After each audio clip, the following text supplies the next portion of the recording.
The streets are buzzing. New York Knicks sweep Philadelphia, and we're back in the Eastern Conference Finals for the second straight year.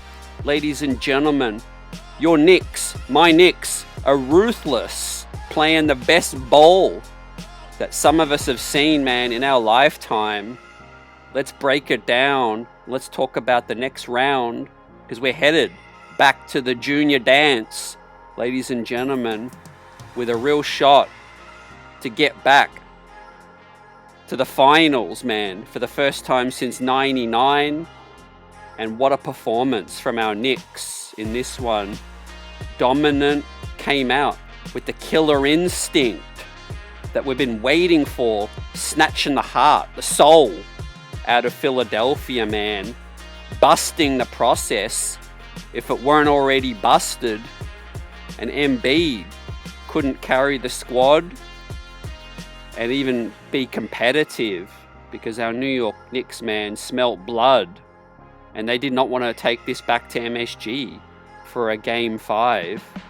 And our New York Knicks are breaking records, man, left, right, and center, tying NBA playoff record threes, 25 threes in a single game, man. And we are riding high, ladies and gentlemen. Knicks fans in a frenzy. We're all buzzing right now. Hit that like button, and we're enjoying some great ball, man. Not taking this for granted. Job is not done. We have a real shot, man, to make history and do something more special. But we've got to acknowledge, man, what we're seeing right now is so special, because, yeah, we're handling business, but the way we are doing it, right? The belt that we are dishing out to these inferior teams, man. And we ain't playing around with our food, man. We're having all you can eat, buffet, cake, and eat it too. But there's always improvement, man, that we can make. So we're going to talk about it, ladies and gentlemen. Give me your thoughts in the comment section. Welcome to the recap, right? Sunday through to Thursday. Would have loved to have been live, but got work commitments and all of that. But we're always live Friday or Saturday night. And we'll obviously have plenty of time to preview the Eastern Conference Finals, because our New York Knicks will have 1 week break at minimum, fam, at minimum, right? Is it a good thing? Is it not so good? You guys let me know. There's been a lot of conversation right now with the Knicks hot, right? Do you want to wait that long and possibly cool down, or do you want to keep rolling right now? Of course, we're going to give out our game balls. I'm going to give my player of the series, but how the Knicks got this one done, man, is obviously Deuce McBride had come into the starting lineup in Game 3 with no OG Anunoby, and I think the Knicks did a great job resting OG again. We'll talk about that later in this recap and what it means moving forward, but, you know, it was a different look, man. This is the poster game of all the conversation around Deuce McBride starting on this team, right? Drilled threes, came out hungry, great defense on the perimeter. Mikal Bridges has had a phenomenal series guarding Maxey as well. But this was a game where even if the Sixers played well and were clicking, and Paul George was hitting tough shots in Game 3 and couldn't do it in Game 4 in this one. But no matter what Philly, were doing, the Knicks just had the 3-ball going early, fam.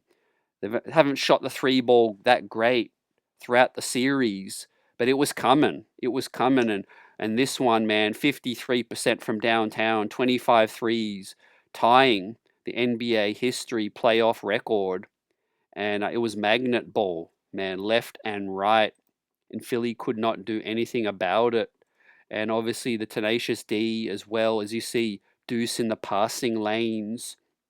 It's a different look with Deuce starting, and obviously, he ain't no replacement for OG Anunoby, but like I said, it's a different look. I think what Deuce McBride can give you is obviously extra ball handling, like you see here, running fast breaks, pulling up above the break is probably better than OG from downtown, 3-point shooting.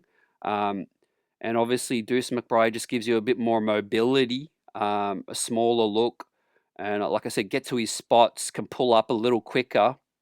And when he has the stroke going, fam, I don't think we've seen Deuce shoot like this since he got back from the hernia, the core injury, and it's just a great sign, man.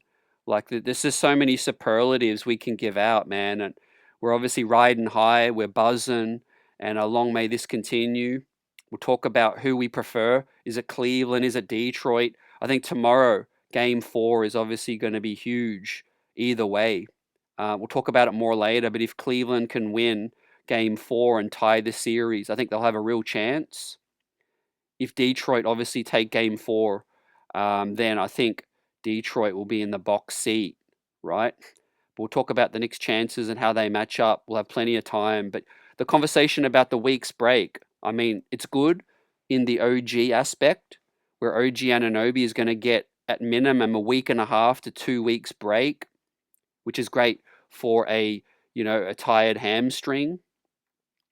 And obviously the Knicks don't need OG in this series. They didn't need OG. Phenomenal work from Macau stepping in. And as we see the post buzzer scenes, the crowd was unbelievable, man.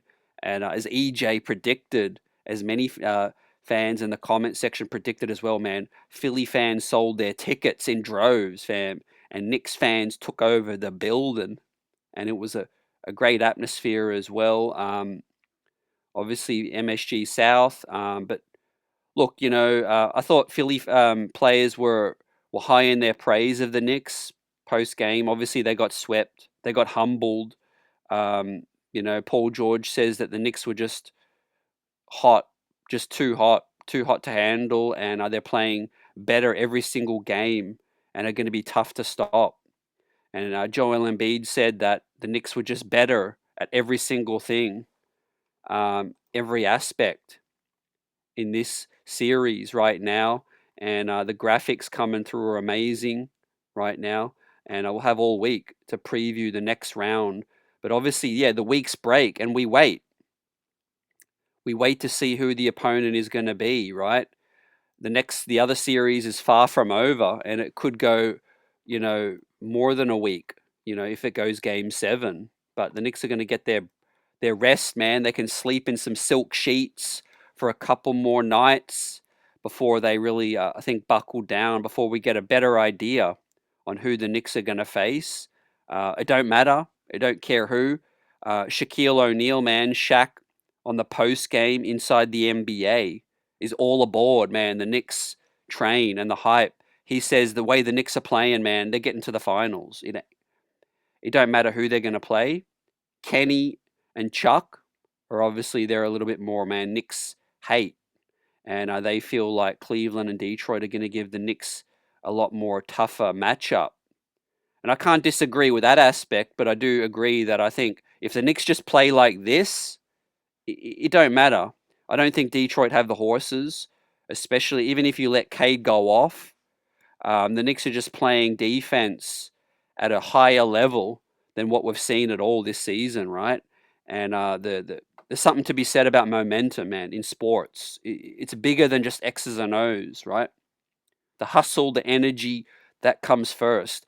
What the Knicks are mastering right now is understanding where they have advantages and are playing smart ball, as well as super physical and super locked in as well. And, they're a juggernaut right now. And obviously, Philly or Cleveland are going to give the Knicks a tougher matchup. I don't think it's going to be no sweep. I wouldn't be shocked if it is, but I do think that, they're both going to give the Knicks different challenges. Detroit, probably from the physical aspect, they're probably just going to try to muddy it up and just be prison ball. Obviously, the Knicks won't have home court against Detroit. Now, on the flip side, Cleveland got a bit more offensive firepower, guys that you got to pay more attention to. And they've got some length with Evan Mobley and Allen. And Cat's going to have to be dominant in that series as well. But they don't have the defense. They don't have the physicality. We all know Mitchell Robinson has his way with Jarrett Allen as well, and with Mobley too, and with with the Knicks bigs and the speed that they're playing at, I do think that they could beat Cleveland in probably a 5 or 6. Detroit probably 6. And that's just an early conversation, but I don't want to get too deep into it until we really know who it's going to be. And I'm just going to put my feet up, man. Popcorn, enjoy the other series, knowing that the Knicks handled business, man, to the likes that I've never witnessed in my lifetime, coasting to the Eastern Conference Finals in a way where, it wasn't even a conversation. You know, there wasn't even any doubt, right? Now, where the Knicks, I think, took the heart out of Philly, I think it was game 2. I think game 2 was by far the closest game, 108 to 102. And Philly had their moments in the final few minutes to actually steal a game. But it was Jalen Brunson, and it was tough shot making from Mikal Bridges. And without further ado, ladies and gentlemen, man, it's apropos that I bring up those two guys' names, fam. Mikal Bridges was my X factor in my preview of this series, and he stepped up. Absence of OG. I mentioned game 2, hitting big mid-range shots. The defense on Tyrese Maxey. This is everything we've been wanting to see and more, man, from Midi Mikal Bridges, man. F them picks, as they say. And if he can buckle down and lock in like he is in the playoff run like this, and we have a real chance, man. We can beat OKC, the Spurs, not looking too far ahead, but we can absolutely do it. I've seen enough. And you don't sweep a team in the second round, albeit the 7 seed, but Philly have some talent. And to sweep them means that we are on another level. We are championship level right now. And what can I say about Jalen Brunson, man? Didn't quite have it going in round 1. Atlanta, Dyson Daniels, and some tough defense, physicality. And we'll talk more about that in what Detroit can do to try to slow JB down. But JB, man, he rises above no matter what. Playing team ball, playing in a way where in control, making his teammates better as well. And this absolutely ties into the coach, man. Congrats to Michael Brown, ladies and gentlemen. Mike Brown, people talking about the Knicks offense looking like prime Golden State, some San Antonio as well, with Cat at the hub, playmaking, the player movement and the ball movement, picking apart the opponent weaknesses as well, the nuances to the offense and the adjustments to the rotation, ladies and gentlemen. An absolute flawless series.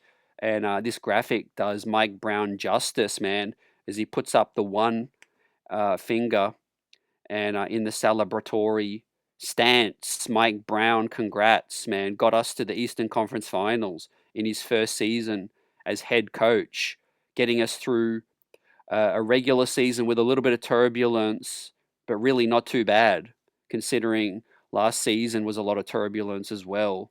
And here we are, fam. Obviously, Tibbs couldn't get us past the third round. We'll see what the third round awaits with Mike Brown, but we're certainly not playing as well as we are right now last season in the way we're doing it.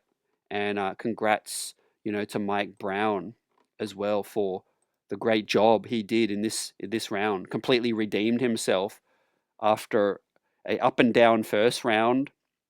Now this is back-to-back elimination games where the Knicks could sit their starters, man, for the entire fourth quarter. It's just unbelievable. The depth and the starters handling their business. Cat only played 19 to 20 minutes once again. Had 5 fouls. Obviously, that is going to be a factor that I'm going to speak on in a minute. Hart had a great series, capped off by a phenomenal performance last night. Hitting threes early as well. 4 of 6 from downtown. He was pulling up like Ray Allen off the dribble. Plus 30, Josh Hart. Hold your head up high. 66% from downtown, 60% from the field, 9 rebounds, a steal, a block, an assist, just 1 turnover. and Mikal Bridges gets one of the game balls for the series for the outstanding defense he played on Tyrese Maxey with 6 assists, 3 steals, just 1 turnover as well, and one better in the plus minus, plus 30. Cat had amazing series in round 1, took it to another level, I think, in this series as well, with the playmaking, dealing with the physicality of Embiid and the dirtiness, and just being that hub, playing unselfish ball as well. Deuce McBride capped off with a statement performance, 29 minutes as well. We'll see what happens with OG. I want to speak on that in a minute as well. But like I said, the poster game for Deuce McBride starting, this is what Knicks fans have been talking about for the last 2 years. Could Deuce be the better fit in the starting lineup? But obviously, with the way Mikal and OG are playing, that debate, is not necessary right now. Deuce is the 6th man, but what a luxury to have a guy like Deuce that can come in and step in and just be magnet ball, 7 of 9 from downtown, man. A++ performance from Deuce Miles McBride. He's an NBA starter, ladies and gentlemen. I see all this shine about, Shea, what's his name? Shea Mitchell. And I see all this shine about, Jared McCain and all of that. Let's give some shine about Deuce McBride, man. The only reason the wider NBA wasn't talking more about him was the injury this season. 2.5 months out with the hernia, and he is back with chance of Deuce raining down, man, in hostile arenas and also arenas where Knicks have taken over, ladies and gentlemen, turned pro Knicks as well. Brunson, 8 of 17, just a casual performance with 6 assists, plus 31, 22 points. Sham God, Landry, did fine work in 11 minutes, 12 points, plus 13, 4 of 6 as well. He had it going from downtown. And look, shout out to all the situationals getting an entire fourth quarter, right? If their number needs to be called, those guys are going to be more ready in the way of Kolek, Diawara, Sohan, anyone else that might be needed in the future. All hands on deck as we get to the junior dance, ladies and gentlemen. The ECF, the Knicks shot 53% from the field, 57% from downtown. Won the fast break points 20-7. Lost points in the paint, but we didn't need points in the paint when it's raining threes, and 33 assists as well. I think is a postseason best, plus 144 points to 114 as well, fam. As we completely tie a ribbon on this series, ladies and gentlemen.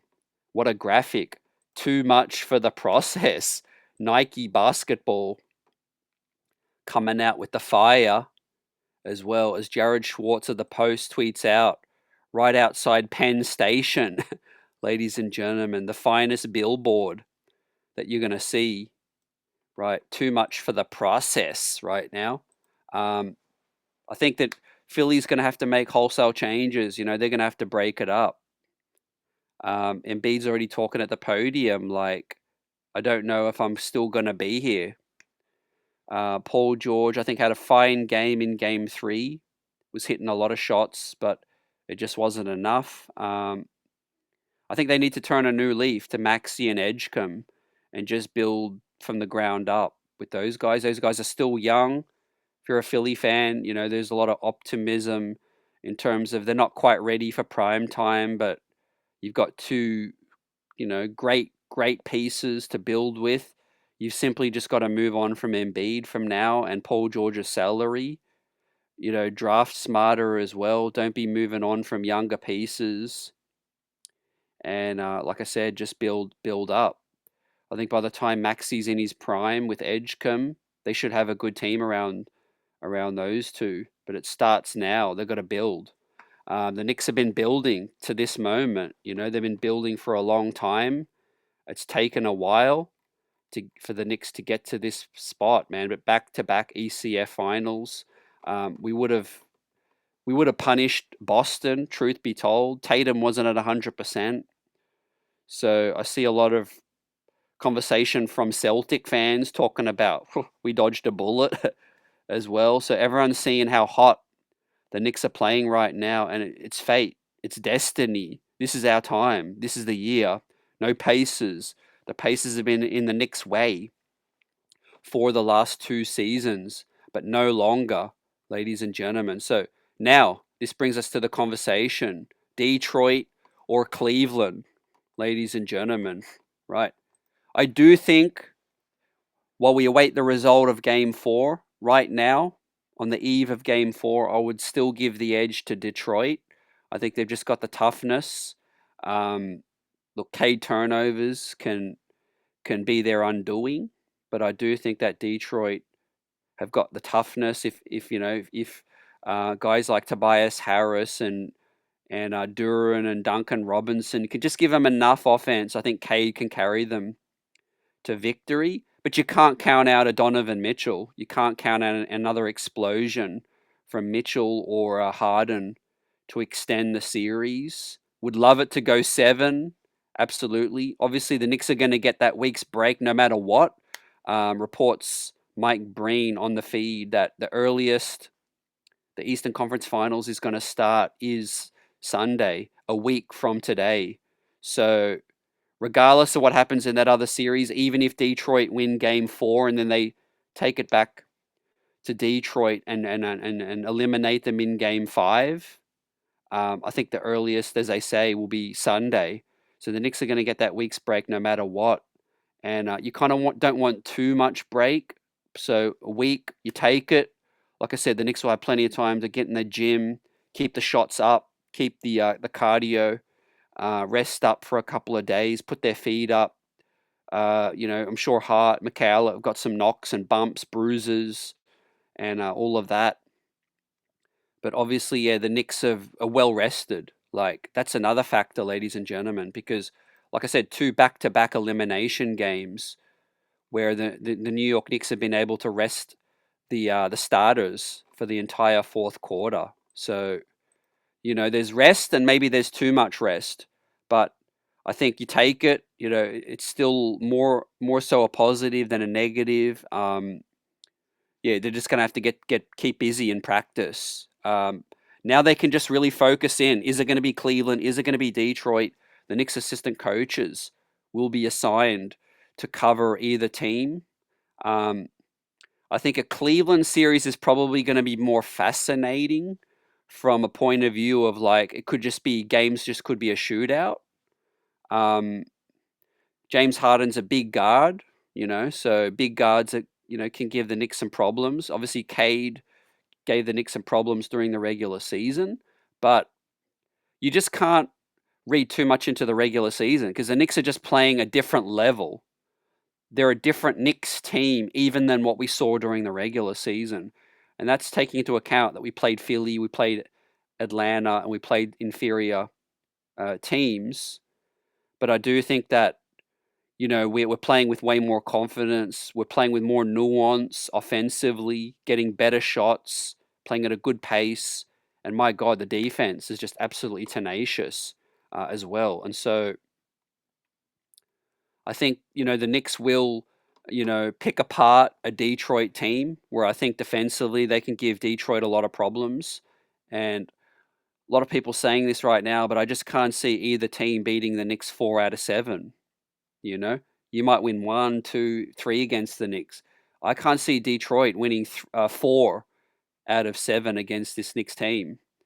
Presuming OG Anunoby, as we enter OG into this conversation, ladies and gentlemen, the talk is what we're hearing right now is that OG would have been able to play tonight if needed. Now, I don't know what percentage he would have kind of been at in terms of, comfortability and all of that, pain threshold, and hamstrings are still debilitating to some degree, even if it's mild. But the extra week, you would think that OG would be, ready and raring to go. Game 1. Part of me obviously wants home court, so definitely give me Cleveland. A less physical series would be better. But look, part of me still wants to beat down Detroit as well, fam, as we're eating our cake, enjoying this, and we're in a frenzy right now, buzzing. If the Knicks can beat Detroit back-to-back seasons, that would be lovely. That would be amazing as well. But look, Cleveland as well could pose some extra challenges offensively with Spider Mitchell, Harden, and all of that. But I think both series would probably end in six. The way the Knicks are currently playing right now, can't count our chickens, man, before they hatch. Part of me just wants to keep this momentum going, but don't worry, ladies and gentlemen, we'll have heaps of content coming through.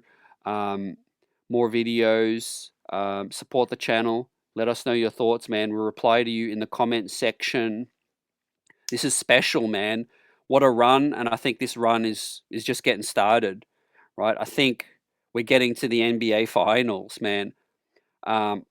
It's not set in stone. You take a game at a time, ladies and gentlemen. But yeah, like I said, I'm going to enjoy the rest of the Detroit Cleveland series. But I do think the series is going to end in no more than six, either way, regardless of who we play. I think we're proven we can win in Detroit. We've proven it. We've closed them out in Detroit. If it's Cleveland, we get home court as well. And Harden's an older body. You could kind of target him on the defensive side as well. But yeah, I'm just loving what I'm seeing from our New York Knicks, man, top to bottom. We ended the process. It was a sweep, and I could not be more happier, ladies and gentlemen. Let's keep it going, man. Let's get to the finals. Let's make noise against. Is it going to be Spurs? Is it going to be Minnesota? Is it going to be OKC, right? The Lakers are obviously, they're done. But I do think the Spurs-Minnesota series could go either way, tied at 2-2. But I do think the Spurs have a better chance with Wemby to defeat OKC, which I think would still be better for the Knicks overall. But let's see, man, right now. We are buzzing. The streets are buzzing. Let's go, Knicks. Knicks in 4. We got the sweep.